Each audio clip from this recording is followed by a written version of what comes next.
اللہ اکبر۔ روحانی پیشوا حضرت الحافظ شیخ محمد امین بن عبدالرحمن 1941 میں کوئٹہ میں پیدا ہوئے اور قریباً 5 سال کی عمر میں تمام خاندان سمیت مدینہ منورہ منتقل ہو گئے۔ شیخ محمد امین مدینہ منورہ میں واقع مسجد نور کے امام رہے۔ مدینہ شریف میں تقریباً 40 سال گزارنے کے بعد شیخ امین کراچی پاکستان تشریف لائے اور پاکستان میں سلسلہ محمدیہ امینیہ ادریسیہ متعارف کروایا، جس کا بنیادی پیغام عشق نبی اور قرآن کریم کی تعلیمات کی روشنی میں تزکیہ نفس کے ساتھ ساتھ اللہ اور رسول صلی اللہ علیہ وسلم سے سچی لگن اور رابطہ ہے۔ شیخ امین کی تمام تر تعلیم و تربیت صرف اور صرف اس بنیاد پر ہے کہ قرآن و سنت کو مضبوطی سے پکڑ لو اور صرف اسی کو کامیابی کی بنیاد سمجھو۔ اللہ اکبر۔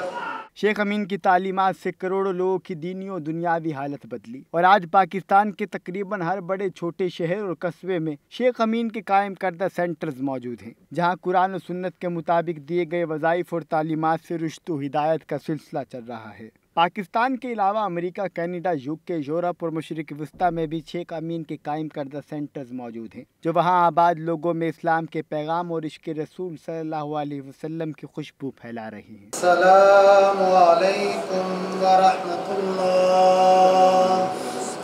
السلام علیکم ورحمۃ اللہ۔ شیخ امین کی تعلیم کے مطابق ان کے ظاہری رخصت کے باوجود سلسلہ محمدیہ امینیہ ادریسیہ لوگوں کو اللہ تعالیٰ اور رسول کریم صلی اللہ علیہ وسلم سے جوڑتا رہے گا۔ نماز جنازہ کے اختتام پر شیخ امین کے درجات کی بلندی اور ملک و قوم کی سلامتی کے لیے خصوصی دعائیں بھی کرائی گئیں۔ کیمرہ مین عرفان اسلم اور محمد حسیب کے ہمراہ وسیم شہزاد، روہی، ملتان۔